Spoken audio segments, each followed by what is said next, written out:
wabarakatuh. Saya Ibu. Iya, nggak apa-apa Ibu. Iya, kelihatan Ibu. Ya, selamat pagi teman-teman semua. Semoga dalam keadaan sehat ya, walaupun di tengah bulan suci Ramadan, semoga kita tetap semangat dalam mengikuti perkuliahan pada pagi ini. Nah, jadi pada kali ini kelompok kita akan mempresentasikan tentang GRI standar tentang sosial, yaitu pada pasal 401 sampai 419. Nah, sebelumnya perkenalkan, saya Muhammad Kisman Askar. Saya Kanasya Kastabelandia. Saya Kampus Muhammad Yudastian.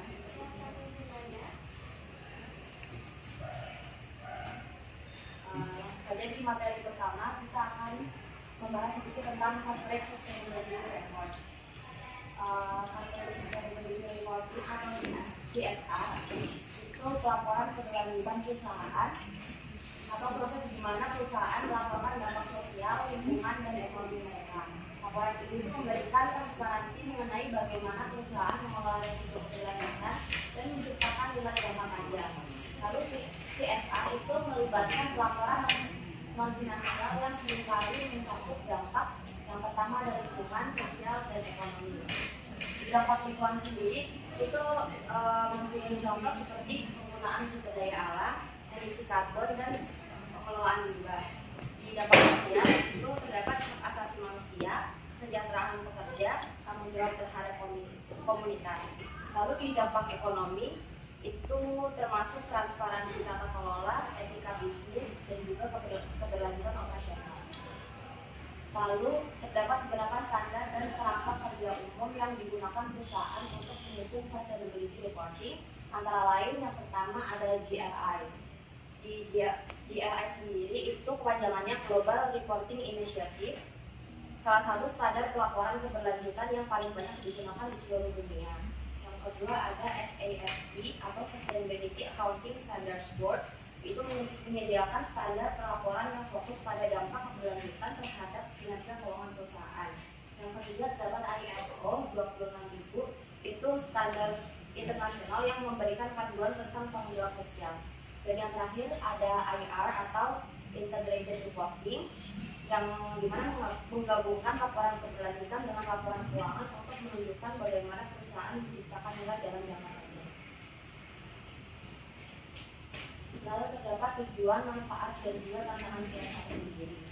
Tujuan CSR itu yang pertama meningkatkan transparansi perusahaan, yang kedua menciptakan nilai jangka panjang bagi pemegang saham dan pemangku kepentingan lainnya, dan yang ketiga mengelola risiko keberlanjutan yang dapat mempengaruhi reputasi, dan yang terakhir menunjukkan komitmen perusahaan terhadap tanggung jawab sosial, lingkungan, dan juga ekonomi.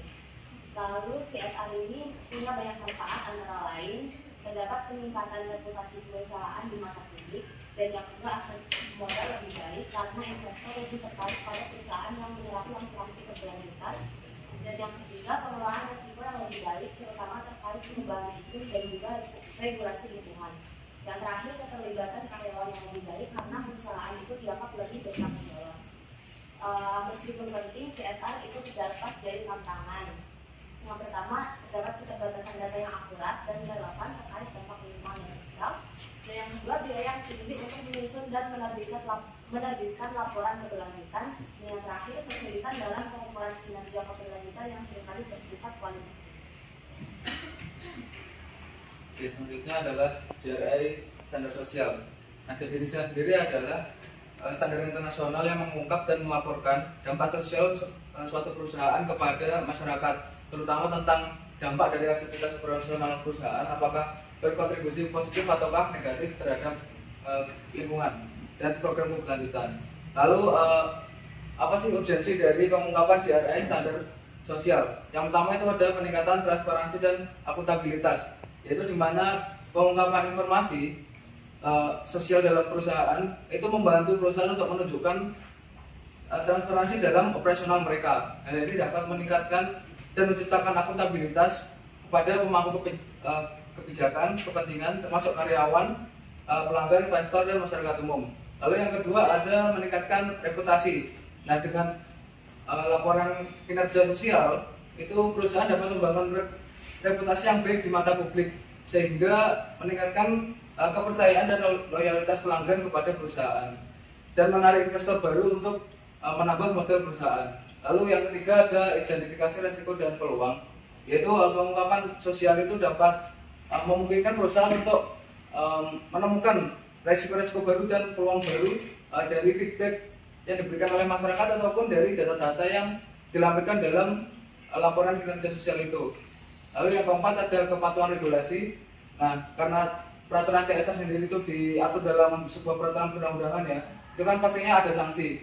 Nah, walaupun pada saat ini penegakan sanksi dari program CSR sendiri masih kelihatannya belum maksimal ya. Nah, tapi perusahaan berharap dengan mematuhi regulasi dengan mengungkapkan standar sosial di dalam CSR-nya itu dapat mengurangi sanksi denda yang dapat dikenakan oleh perusahaan. Lalu yang kelima ada dukungan pengambilan keputusan, yaitu dari data CSR itu dapat menambah wawasan manajemen untuk meningkatkan keputusan yang strategis dan menganalisis dampak-dampak resiko sosial maupun lingkungan yang diakibatkan oleh aktivitas operasional perusahaan. Lalu yang terakhir yang keenam ada keterlibatan stakeholder, yaitu pengungkapan informasi sosial mendorong dialog dan keterlibatan pemangku kepentingan. Hari ini dapat membantu perusahaan untuk memahami harapan dan kekhawatiran pemangku kepentingan sehingga dapat meningkatkan hubungan dan toleransi dan kolaborasi.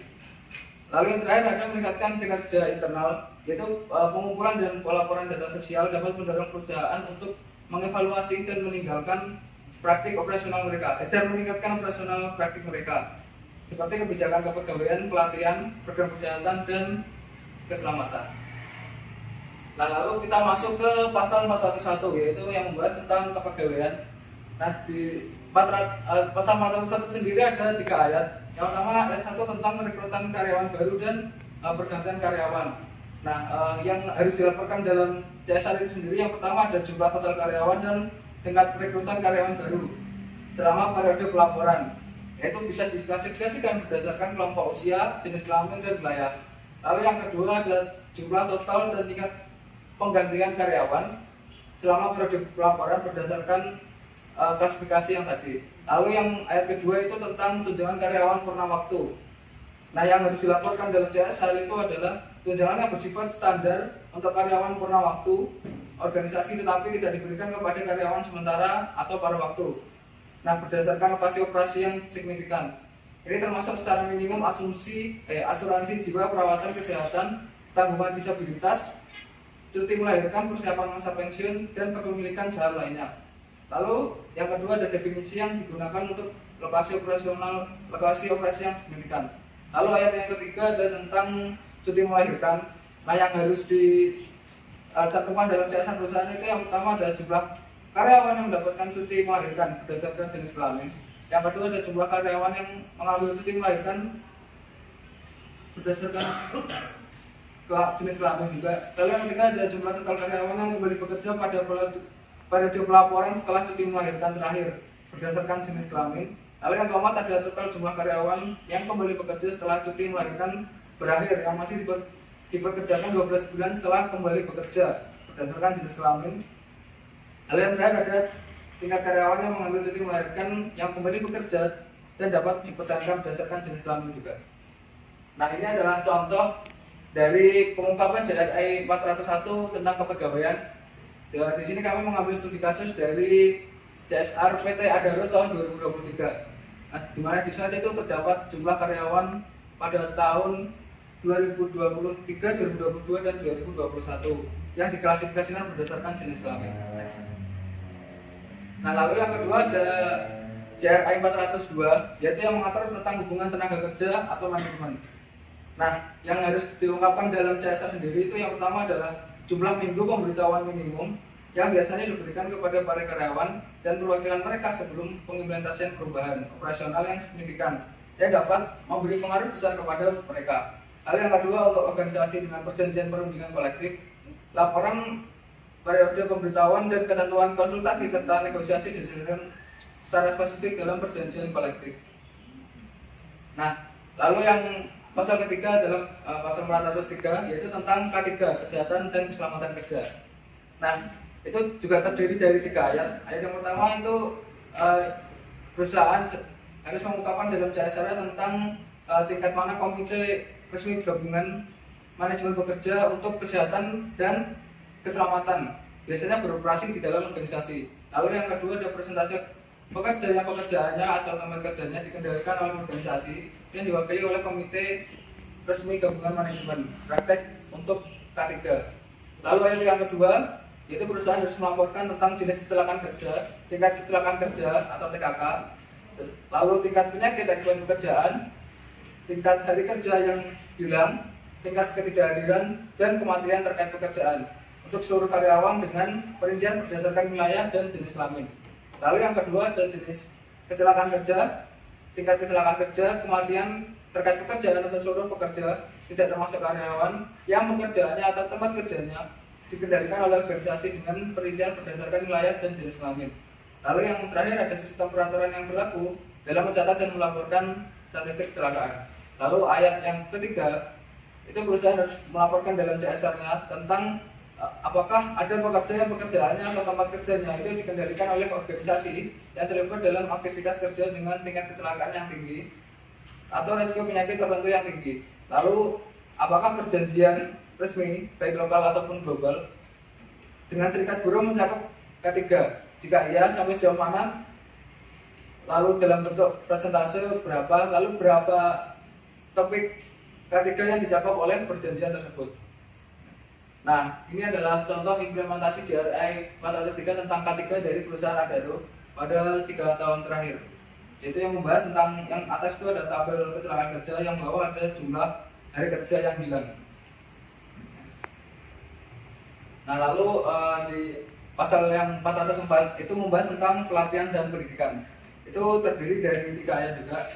Nah, yang pertama itu perusahaan harus melaporkan dalam CSR-nya tentang rata-rata jam pelatihan yang dilakukan karyawan organisasi tersebut selama periode pelaporan. Dapat diklasifikasikan berdasarkan jenis kelamin dan kategori karyawan. Lalu ayat yang kedua yaitu perusahaan jenis dan ruang lingkup program yang diterapkan dan bantuan yang diberikan untuk meningkatkan keterampilan karyawan. Lalu yang kedua ada program bantuan pelatihan yang disediakan untuk memfasilitasi kemampuan kerja yang berkesinambungan dan manajemen akhir karir karena pensiun atau pemutusan hubungan kerja. Lalu ayat yang ketiga yaitu perusahaan dalam CSR yang harus melaporkan tentang presentasi total karyawan berdasarkan jenis kelamin dan berdasarkan kategori karyawan yang menerima tinjauan rutin terhadap kinerja dan pengembangan karir selama periode pelaporan. Nah, ini adalah contoh penerapan JRI 404 dalam perusahaan Adaro. Yaitu yang atas itu ada beberapa kegiatan training, pelatihan dan pendidikan yang dilaksanakan kepada karyawan PT Adaro. Lalu yang tabel di bawah itu adalah jumlah total karyawan yang mengikuti pelatihan dan pendidikan. Baik, selanjutnya di GRI 405 yaitu keanekaragaman dan kesepakatan setara, di mana pengungkapannya ada 2. Yang pertama ada di 501 yaitu keanekaragaman badan tata kelola dan karyawan, di mana organisasi pelapor harus melaporkan yang pertama presentasi individu dalam badan tata kelola organisasi di setiap kategori yang berupa jenis kelamin, kelompok usia, dan indikator keberagaman lainnya yang relevan seperti kelompok minoritas atau kelompok rentan. Dan juga presentasi karyawan per kategori karyawan dalam setiap kategori keanekaragaman yang sama dengan poin A. Lalu di pengungkapan yang kedua yaitu rasio gaji pokok dan remunerasi perempuan dibandingkan laki-laki, di mana organisasi pelapor harus melaporkan berupa rasio gaji pokok dan remunerasi perempuan dibanding laki-laki untuk setiap kategori karyawan berdasarkan lokasi operasi yang signifikan.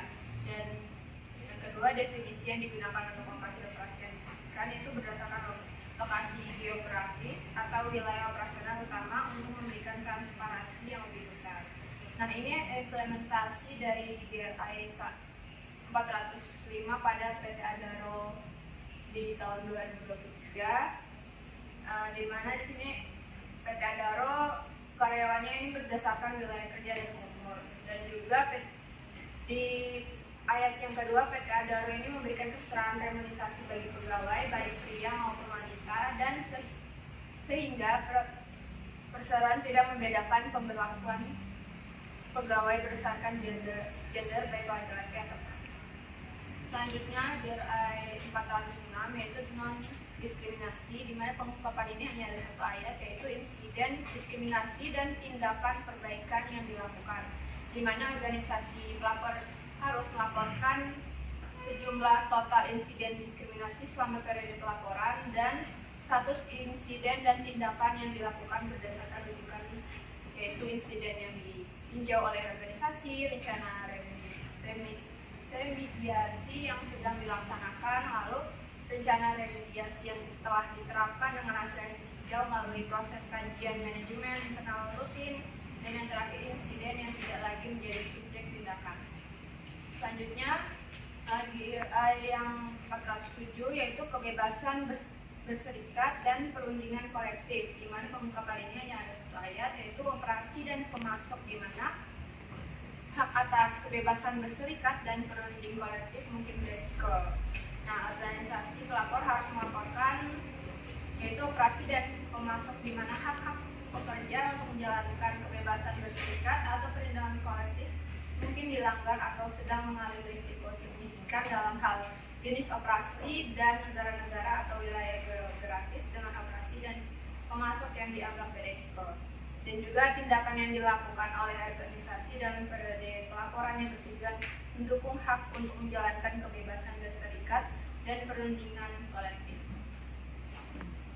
Lalu ada GRI 408 yaitu pekerja anak, di mana pengungkapan ini hanya ada satu ayat, yaitu operasi dan pemasok yang beresiko signifikan terhadap insiden pekerja anak, di mana organisasi pelapor harus melaporkan berupa operasi dan pemasok yang dianggap memiliki risiko signifikan terhadap insiden, yaitu pekerja anak, pekerja muda yang terpapar pekerja berbahaya, lalu operasi pemasok yang memiliki risiko signifikan terhadap insiden pekerja anak dalam hal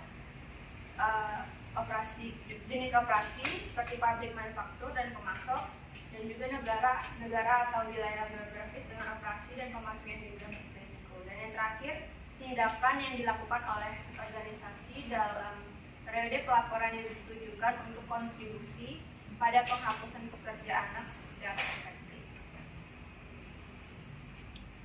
Lalu di GRI 409 yaitu kerja paksa atau wajib kerja, di mana pengungkapannya hanya ada satu ayat, yaitu operasi dan pemasok yang berisiko signifikan terhadap insiden kerja paksa atau wajib kerja, di mana organisasi pelapor harus melaporkan berupa operasi dan pemasok yang memiliki risiko signifikan terhadap insiden kerja paksa atau wajib kerja dalam hal jenis operasi dan pemasok, negara-negara atau wilayah geografis dengan operasi dan pemasok yang dianggap berisiko. Dan yang kedua, tindakan yang dilakukan oleh organisasi dalam periode pelaporan yang bertujuan mendukung hak untuk berkontribusi pada penghapusan segala bentuk kerja paksa atau wajib kerja. Lalu ada GRI 410, di mana praktik keamanan ini mempunyai pengungkapan satu ayat, yaitu petugas keamanan yang dilatih mengenai kebijakan atau prosedur hak asasi manusia, di mana organisasi pelapor harus melaporkan berupa operasi dan pemasok yang dianggap memiliki risiko signifikan terhadap pekerja anak, pekerja muda yang terpapar pekerjaan berbahaya. Lalu yang kedua, operasi dan pemasok yang memiliki risiko signifikan terhadap insiden pekerja anak dalam hal jenis operasi dan pemasok, dan negara-negara atau wilayah geografis dengan operasi dan pemasok yang dianggap berisiko. Dan yang terakhir, tindakan yang dilakukan oleh organisasi dalam periode pelapor yang ditujukan untuk berkontribusi pada penghapusan pekerja anak secara efektif. Baik, akan saya lanjutkan mengenai pembahasan GRI 411 mengenai hak masyarakat adat. Jadi GRI 411 ini adalah standar pelaporan fokus pada hak masyarakat adat yang rentan dampak operasi perusahaan, terutama di sektor ekstraktif dan berbasis lahan. Standar ini mengakui hubungan khusus masyarakat adat dengan para leluhur mereka dan resiko hilangnya akses, gangguan budaya, dampak ekonomi negatif, dan hilangnya sumber kehidupan. Nah, di CRM 411 ini terdapat pengungkapan spesifiknya 411.1 mewajibkan perusahaan melaporkan jumlah insiden pelanggaran hak masyarakat adat selama periode pelaporan. Perusahaan harus menyertakan status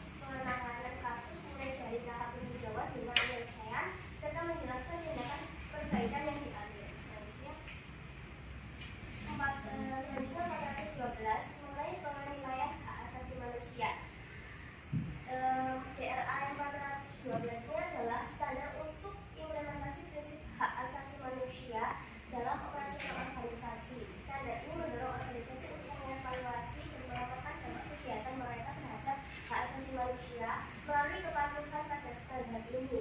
Organisasi menunjukkan komitmen untuk menghormati HAM dalam kebijakan dan praktik operasional sehari-hari. Nah, terdapat beberapa pengungkapan. Yang pertama, mengharuskan organisasi untuk melaporkan dengan transparan jumlah dan persentase operasi yang telah menjalani tinjauan atau penilaian dampak hak asasi manusia. Data ini dikelompokkan berdasarkan negara tempat operasi dijalankan yang memungkinkan pemangku kepentingan untuk memahami sejauh mana organisasi melakukan due diligence hak asasi manusia di berbagai lokasi geografis di mana mereka beroperasi. Kemudian pengungkapan yang kedua ini berfokus pada aspek edukasi internal dengan mengharuskan pelaporan total jam pelatihan mengenai kebijakan hak asasi manusia yang telah diberikan kepada karyawan. Selain itu, organisasi juga harus melaporkan persentase karyawan yang telah menerima pelatihan tersebut. Pengungkapan ini penting karena menunjukkan upaya organisasi dalam membangun kesadaran dan kapasitas internal untuk menghormati hak asasi manusia. Kemudian pengungkapan ketiga menekankan integrasi pertimbangan hak asasi manusia dalam aspek investasi dan kontrak bisnis. Organisasi ini diharuskan melaporkan jumlah dan persentase perjanjian serta kontrak investasi signifikan yang telah memasuki klausul hak asasi manusia atau telah melalui proses penyaringan hak asasi manusia. Dalam pengungkapan ini, organisasi juga harus menyediakan definisi yang jelas tentang apa yang mereka anggap sebagai perjanjian investasi signifikan. Selanjutnya, pada JRI 413 mengenai masyarakat lokal. Ini merupakan standar pelaporan yang berfokus pada bagaimana aktivitas operasional organisasi mempengaruhi masyarakat lokal di sekitar area operasi mereka.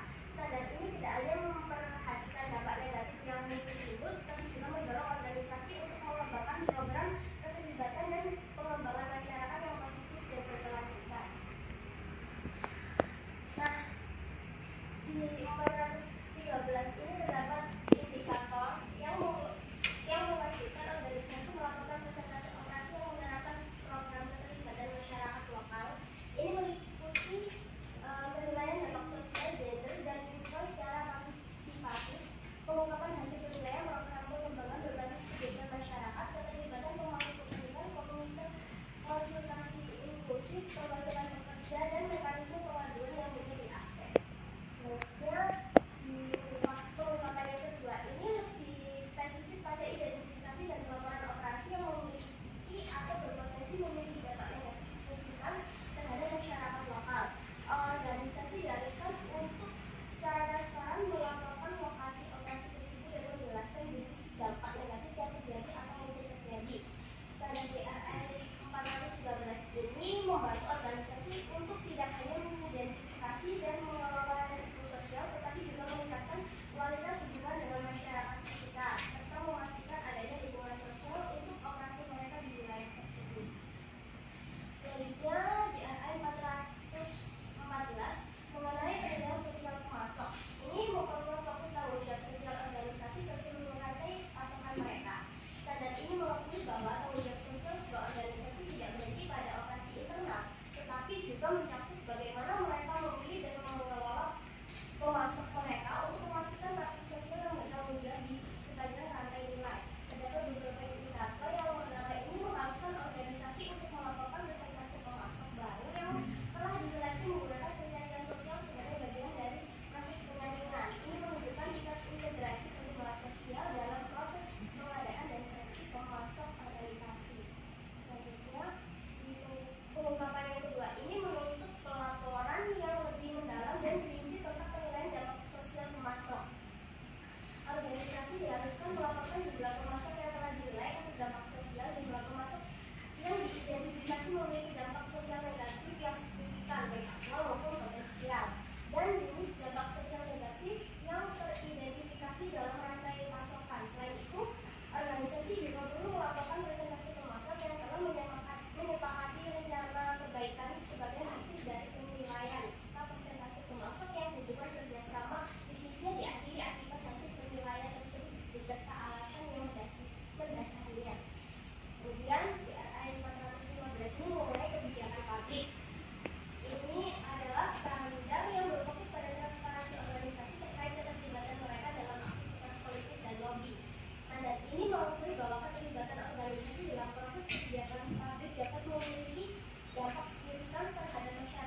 finansial langsung maupun dalam bentuk barang atau jasa.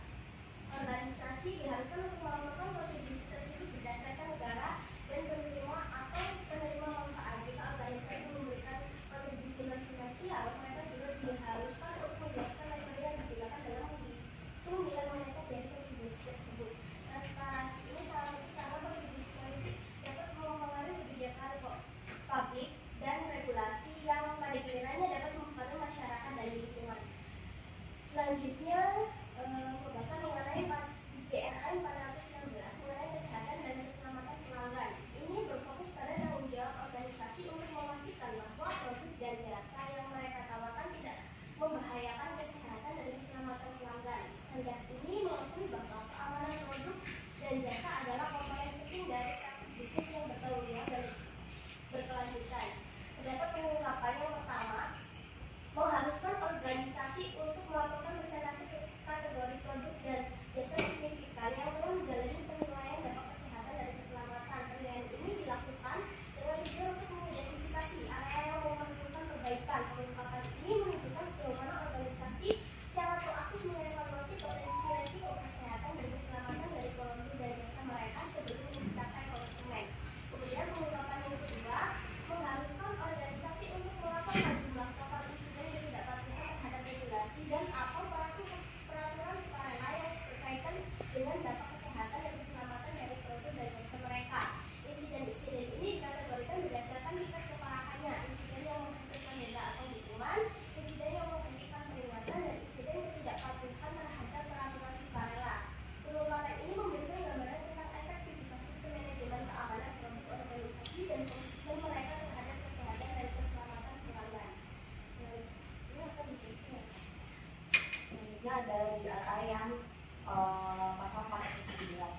Pengungkapan pertama yaitu persyaratan untuk pelabelan informasi produk dan jasa.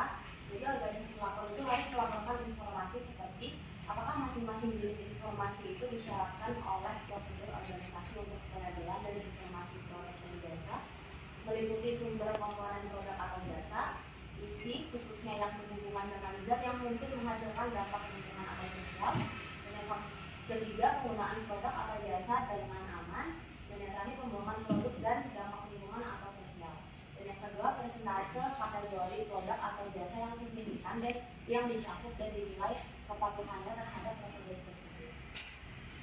Lalu pengungkapan kedua yaitu insiden ketidakpatuhan terkait informasi pelabelan produk dan jasa. Jadi organisasi pelapor harus mengampilkan informasi seperti jumlah total insiden ketidakpatuhan terhadap regulasi dan atau peraturan sukarela yang menyangkut pelabelan dan informasi produk dan jasa berdasarkan yang pertama insiden ketidakpatuhan terhadap regulasi yang menghasilkan denda atau hukuman, yang kedua yang menghasilkan adanya peringatan, dan yang ketiga ketidakpatuhan terhadap peraturan sukarela. Dan yang kedua, jika organisasi tidak mengidentifikasi ketidakpatuhan apapun terhadap regulasi dan atau peraturan sukarela, pernyataan ringkas tentang fakta tersebut sudah cukup. Lalu pengungkapan yang ketiga yaitu insiden ketidakpatuhan terkait komunikasi pemasaran. Jadi organisasi pelapor harus melaporkan informasi seperti jumlah total insiden ketidakpatuhan terhadap regulasi dan atau peraturan sukarela yang menyangkut komunikasi pemasaran, termasuk periklanan, promosi, dan juga persponsoran. Itu berdasarkan yang pertama insiden ketidakpatuhan terhadap regulasi yang menghasilkan denda atau hukuman, dan yang kedua menghasilkan adanya peringatan, dan yang ketiga ketidakpatuhan terhadap peraturan sukarela. Lalu yang kedua, jika organisasi tersebut tidak mengidentifikasi ketidakpatuhan apapun terhadap regulasi dan atau peraturan sukarela, maka pernyataan ringkas tentang fakta tersebut sudah. Lalu JRI yang ayat 418 yaitu privasi pelanggan. Pengungkapan pertama yaitu pengaduan yang berdasarkan mengenai pelanggaran terhadap privasi pelanggan dan juga hilangnya data pelanggan. Jadi organisasi pelapor itu harus melaporkan informasi yang pertama jumlah total pengaduan berdasarkan yang diterima mengenai pelanggaran terhadap privasi pelanggan. Itu kategorinya yang pertama diterima dari pihak luar dan diperkuat oleh organisasi, dan yang kedua pengaduan dari badan regulatif. Lalu informasi yang kedua yaitu jumlah total kebocoran, pencurian atau kehilangan data pelanggan yang teridentifikasi. Jika organisasi tidak mengidentifikasi pengaduan yang berdasar apapun, pernyataan ringkas tentang fakta tersebut sudah cukup. Lalu GRI yang ke-19 yaitu kepatuhan sosial ekonomi. Di sini terdapat satu pengungkapan saja, yaitu ketidakpatuhan terhadap undang-undang dan peraturan di bidang sosial dan ekonomi. Jadi organisasi pelapor itu harus melaporkan informasi yang pertama, denda yang signifikan dan sanksi moneter karena ketidakpatuhan terhadap undang-undang dan atau peraturan di bidang sosial dan ekonomi dalam hal nilai moneter total dari denda yang signifikan. Dan yang kedua, jumlah total sanksi non moneter. Yang ketiga itu kasus yang diajukan ke mekanisme penyelesaian sengketa. Lalu informasi yang kedua, jika organisasi tidak mengidentifikasi ketidakpatuhan apapun terhadap undang-undang dan atau peraturan, maka pernyataan tentang fakta tersebut sudah cukup. Introducing the GRI sector standards, focusing reporting on the issues that matter most.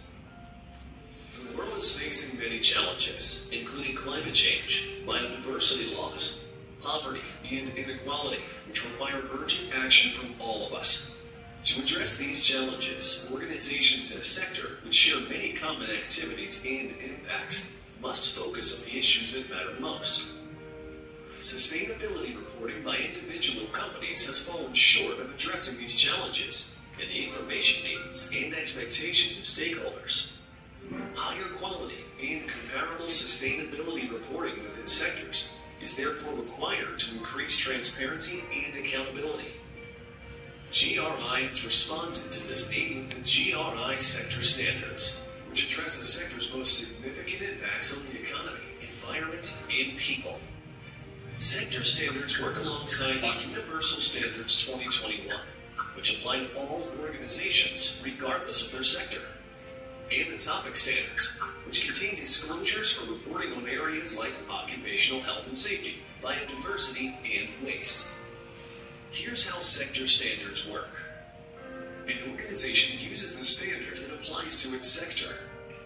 In the introduction to each sector standard, there's a list of types of organizations it applies to, along with information on how to use it.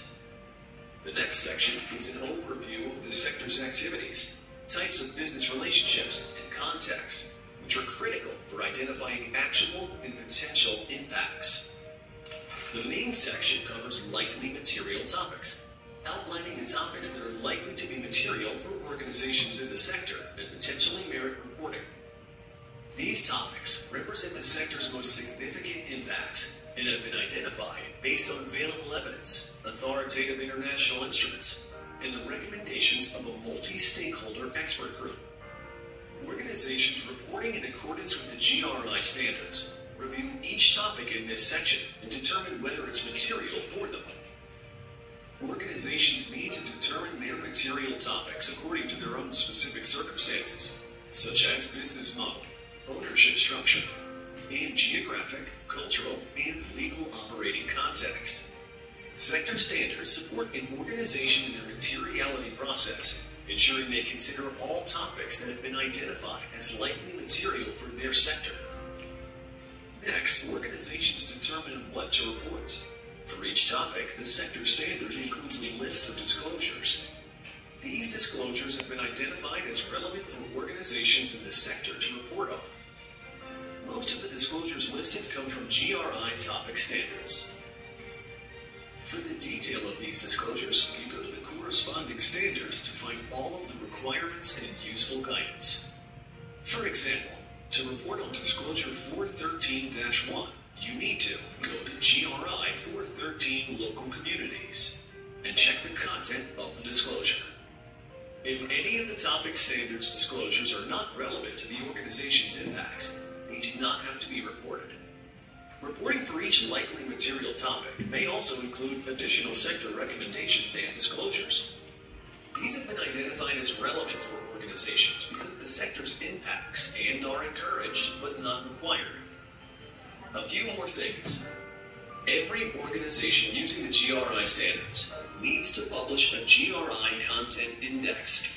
This index provides an overview of the reported information, identifies where it can be found, and helps users access this information. Sector standard reference numbers are included in each sector standard to make sure this process is easy for both reporting organizations and information users. The Content Index is also the place where organizations need to explain why any topics or disclosures in the sector standard are not being reported on. By introducing sector standards, GRI is helping organizations clarify their reporting expectations. We're also helping stakeholders and information users, including investors, governments, civil society, and academics, to assess and engage with organizations' reports. The process we've described applies to organizations reporting in accordance with the GRI Standards 2021. All these organizations will be required to use the applicable sector standard when the standard for their particular sector becomes available. In the long term, this will provide enhanced and comparable sustainability information within sectors, driving targeted action, improved decision-making, and a new era of transparency. For more than 20 years, GRI has been providing global standards for sustainability reporting, providing a common language for organizations to communicate their impacts on the environment, the economy, and people. Find out more by visiting globalreporting.org.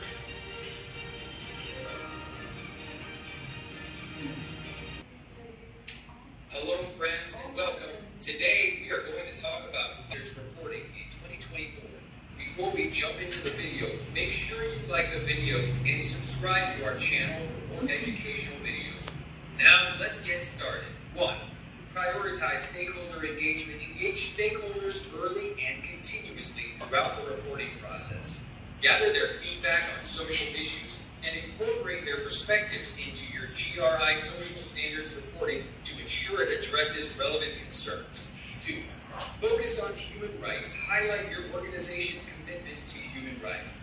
Report on policies, practices, and outcomes related to labor practices, non-discrimination, and fair treatment, demonstrating how you uphold human rights standards. 3. Ensure workforce diversity and inclusion. Report on workforce diversity, equity, and inclusion metrics. Provide data on gender, age, and other demographic factors, and outline initiatives to promote a diverse and inclusive workplace. 4. Detail community engagement, include information on community engagement and development programs. Report on partnerships, community investments, and social impact initiatives that contribute positively to local communities. 5. Disclose health and safety measures. Report on workplace health and safety practices. Provide data on injury rates, safety measures, and efforts to create a safe working environment, demonstrating your commitment to employee well-being. Conclusion: adopting these best practices, stakeholder engagement, human rights focus, diversity and inclusion, community engagement, and health and safety disclosure ensures comprehensive and transparent GRI social standards reporting in 2024. I hope that you liked the video. Untuk kesimpulan dari presentasi hari ini adalah GRI Social Standard, khususnya pasal 400 itu merupakan panduan untuk membantu organisasi dalam melakukan dampak sosial mereka. Nah, standar itu berfokus pada berbagai aspek dampak organisasi terhadap masyarakat, mencakup tenaga kerja, hak asasi manusia atau human rights, social impact dalam perusahaan, kesehatan dan keamanan lingkungan kerja dengan tujuan utama meningkatkan transparansi dan akuntabilitas organisasi dalam hal dampak sosial. Berikut daftar pustaka yang kami gunakan.